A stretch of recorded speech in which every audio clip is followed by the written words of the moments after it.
अभी यूएस में CPI data आया है and everyone is talking about it. वहाँ पे लोग मल्टीपल जॉब्स कर रहे हैं पर सेव ज़्यादा नहीं कर पा रहे।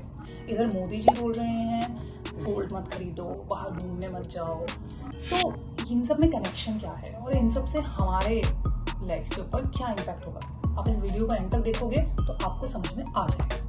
देखो, CPI is consumer price index, मतलब कि हम नॉर्मल लोग रोजमर्रा के सामान को खरीदने के लिए कितने पैसे दे रहे हैं, ये सीपीआई उसको ट्रैक करता है। सीपीआई बढ़ रहा है मतलब महंगाई बढ़ रही है, इन्फ्लेशन बढ़ रही है। तो फ्रॉम लास्ट ईयर हम सेम चीजों को खरीदने के लिए कितना पैसा दे रहे थे, उसके अंदर कितना इंक्रीज या डिक्रीज हुआ है, ये वो परसेंटेज होती है।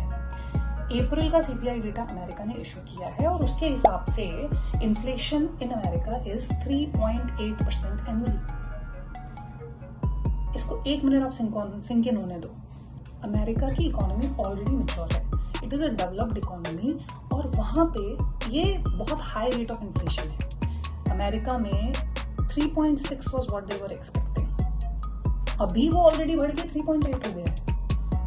अभी interest rate already sitting at a high और सब लोग एक्सपेक्ट कर रहे थे कि Fed will cut the interest rates, और अब क्योंकि इन्फ्लेशन इतना बढ़ गया है तो it will be that much more difficult for Fed to cut that interest rate, which means कि इंटरेस्ट रेट्स हाई ही रहेंगी। अब उससे आप ये देखो इंडिया जैसी इकोनॉमी पे क्या फर्क होता है। देखो, usually emerging markets such as India interest rate ज्यादा देती हैं to cover up for the risk for putting money in emerging markets. But अगर US interest rate already high रहेगा तो इन्वेस्टर्स के लिए इमर्जिंग मार्केट्स में पैसा डालना उतना अट्रैक्टिव नहीं रहेगा, तो वो लोग यूएस में ही डालेंगे क्योंकि उनको लो रिस्क पे उतने रिटर्न मिल रहे हैं। इसके चलते इंडिया ने मैसिव आउटफ्लोज देखे हैं even in previous years, almost 51 billion of outflows that were repatriated by companies that are like MNCs and companies who want to invest externally in US. This reduces forex reserves in India, which makes the rupee weaker.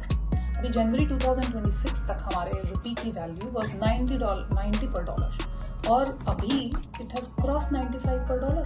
जैसे जैसे हमारी currency weaker होती जाएगी उसका एक और impact ये है कि हम इंपोर्ट जितना करवाएंगे ना उसके लिए हमको ज्यादा रुपए पे करना पड़ेगा, और इसलिए मोदी जी अपील कर रहे हैं कि गोल्ड मत खरीदो। क्योंकि देखो क्या है कि इंडिया गोल्ड का बहुत बड़ा कंज्यूमर है, इंडिया बहुत गोल्ड बाहर से इंपोर्ट करवा रहा है। लास्ट ईयर हमने मोर देन 70 बिलियन का गोल्ड इंपोर्ट किया है। गोल्ड इंपोर्ट होता है यूएसडी में क्योंकि गोल्ड ट्रेड यूएसडी में होता है। यूएसडी ऑलरेडी स्ट्रांग हो गया है, इंडियन रुपी वीक हो रहा है, तो हम लोग ज्यादा रुपए दे करके गोल्ड खरीद रहे हैं और वो यूएसडी जो है क्योंकि हम इंपोर्ट कर रहे हैं ना गोल्ड, तो वो यूएसडी भी देश छोड़ के बाहर चला जाता है। इससे हमारा फॉरेक्स अगेन कमिंग लोअर, जिससे कि हमारी करेंसी पे और डाउनवर्ड प्रेशर आ रहा है और करेंसी के डिवैल्यू होने के बहुत ज्यादा चांसेस हैं। अनदर रीजन इज कि हम गोल्ड पे जो इंपोर्ट करेंगे इससे बेटर हम बाकी और जो क्रिटिकल रिसोर्सेज हैं उसको इंपोर्ट करें, जैसे कि फ्यूल हो गया या फर्टिलाइजर्स हो गए।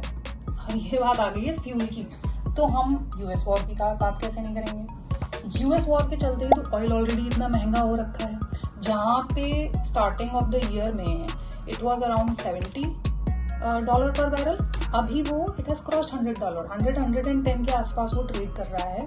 और अगर ये वॉर चलता रहा तो इजीली $120 भी क्रॉस कर सकता है। ऑयल से डायरेक्ट एक इम्पैक्ट तो ये है कि पेट्रोल में जा रहा है, ट्रांसपोर्ट के लिए खर्चा चल रहा है, बट ऑयल से, क्रूड ऑयल से सभी कुछ ऑलमोस्ट लिंक्ड है। हर इंडस्ट्री को क्रूड ऑयल किसी न किसी तरीके से चाहिए होता है, वेदर इट इज डायरेक्ट और इट इज इनडायरेक्ट। तो अब डायरेक्ट का अगर अपन देखें तो फर्टिलाइजर्स में या केमिकल कंपनी में, जहां पे directly oil as a raw material input काम में आता है। इनडायरेक्ट कैसे? कि अभी आपने फर्टिलाइजर्स या केमिकल्स जो हमने बात करी, ये भी तो रॉ मटेरियल के जैसे कहीं और काम में आ रहे हैं, जैसे कि अनाज के लिए फर्टिलाइजर्स किसान काम में लेता है, अनाज महंगा होगा। Chemical is being used in a lot of things, plastic में आपके काम में आ रहा है, इवन आपके मैट्रेसेस में काम में आ रहा है। आपकी मैट्रेस बनाने के लिए फोम लगता है, फोम इज प्राइमरीली पॉलीयूरेथ्रीन, तो जब ऑयल, क्रूड ऑयल महंगा हो रहा है, तो क्रूड ऑयल से जहाँ केमिकल बन रहे हैं और पॉलीयूरेथेन बन रहा है वो महंगा हो रहा है, और आपकी मैट्रेसेस महंगी हो रही है। नॉट जस्ट मैट्रेसेस, आपके शूज महंगे हो जाएंगे, कार महंगे हो जाएगी, कार की फोम की सीट महंगी हो जाएगी, आपके टॉयज, सभी कुछ महंगा होता जाएगा। और जितना लंबा ये वॉर चलेगा उसका कैस्केडिंग इम्पैक्ट उतना ही बड़ा होगा। तो अब हमने दो चीजें देखी, एक तरफ तो इन्फ्लेशन बढ़ रहा है, दूसरी तरफ इंटरेस्ट रेट्स ऑलरेडी हाई है। ठीक है, तो ये दो का जो कॉम्बिनेशन इम्पैक्ट है वो कैसे पड़ रहा है कि जिनके पास में ऑलरेडी पैसे हैं या लिक्विड एसेट्स हैं, वो क्या इस इंटरेस्ट रेट को यूज करके अपना मनी डिप्लॉय कर रहे हैं और वहां से अर्न कर पा रहे हैं।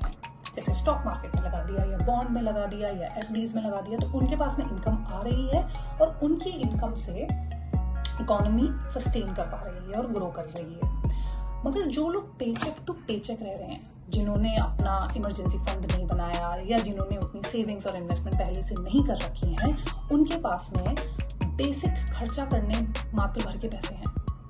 वो कुछ ना सेव कर पा रहे हैं, ना वो किसी और चीज़ों में कोई नई चीज़ खरीदनी हो, जैसे नया फ़ोन खरीदना है या नए कपड़े खरीदने हैं, उसमें वो इन्वेस्ट नहीं करेंगे। तो हमारी जो जीडीपी की ग्रोथ है वो एक तरीके से स्टेगनेट हो जाएगी। दिस इज कॉल्ड के शेप इकोनॉमी, जहाँ पे अमीर जो हैं, जिनके पास में ऑलरेडी इनकम है, वो खर्च कर रहे हैं, पर जो पेचेक टू पेचेक है वो उतना कंट्रीब्यूट नहीं कर पा रहे हैं इकोनॉमी में। तो मैं आपको ये सब बता क्यों रही हूँ? आप बोलोगे मेरे को क्या लेना देना है, मैंने अभी अपना कॉलेज फिनिश किया है, मेरी प्लेसमेंट हो गई है, मैं नेक्स्ट मंथ से जाकर के जॉब ज्वाइन कर लूंगा और स्टेबल इनकम आने लगेगी। देखो, इकोनॉमी जो है वो सभी को इम्पैक्ट करती है ना। और दुनिया इतनी बड़ी होते हुए भी इतनी छोटी हो गई है कि कहीं पे भी आग लगेगी तो चिंगारी आप तक भी पहुंचेगी। तो अगर आप ऑलरेडी स्टेबल जॉब में हो और इनकम आपके पास में आ रही है, तो आपकी परचेजिंग पावर धीरे धीरे कम होती जाएगी because of cost of living is going up, महंगाई बढ़ रही है, और आपकी सेविंग्स जो हो रही थी वो कम होने लग जाएगी। अगर आपके पास में ऑलरेडी जॉब नहीं है या आपके पास में स्टेबल जॉब नहीं है, तो because of the interest rate being high, जहाँ बिजनेसेस उतना बोरो नहीं कर पाएंगे, उतना हायर नहीं कर पाएंगे, उतना ग्रो नहीं कर पाएंगे, तो जॉब मार्केट पे भी कहीं ना कहीं इम्पैक्ट आएगा और आपके लिए वो जॉब स्टेबिलिटी या job gaining that job will become more difficult. तो इम्पैक्ट तो डेफिनेटली होगा, हम इसके बारे में और बात करेंगे, जॉब मार्केट पे कैसे इम्पैक्ट होगा सीपीआई का और उन दोनों के बीच में क्या कोरिलेशन है, we will talk about it in other videos. But आप ये समझो कि जो भी वर्ल्ड में कुछ भी हो रहा है, या अभी जो इंटरेस्ट रेट्स हाई हैं और जो सीपीआई डेटा इन्फ्लेशन जो हाई है, उससे आपके ऊपर फर्क पड़ रहा है। आपको ध्यान ये रखना है कि आपको इन्फॉर्म्ड रहना है, आपको ये समझना है कि मेरी लाइफ में कैसे इम्पैक्ट हो रहा है। This you will do by making yourself literate on financial topics. तो आपकी फाइनेंशियल लिटरेसी पे आपको ध्यान देना चाहिए, आपको अपने आप को अपस्किल रखना चाहिए और आपको अपने आप को इन्फॉर्म रखना चाहिए। हम ऐसे ही वीडियोस बनाते हैं जिसमें हम सिंपल तरीके से ये समझाएं कि फाइनेंशियली मैक्रो इकोनॉमिक्स और फाइनेंशियल शॉक्स का क्या इम्पैक्ट है आपकी लाइफ पे। तो do follow us, like us, and we will talk again next time.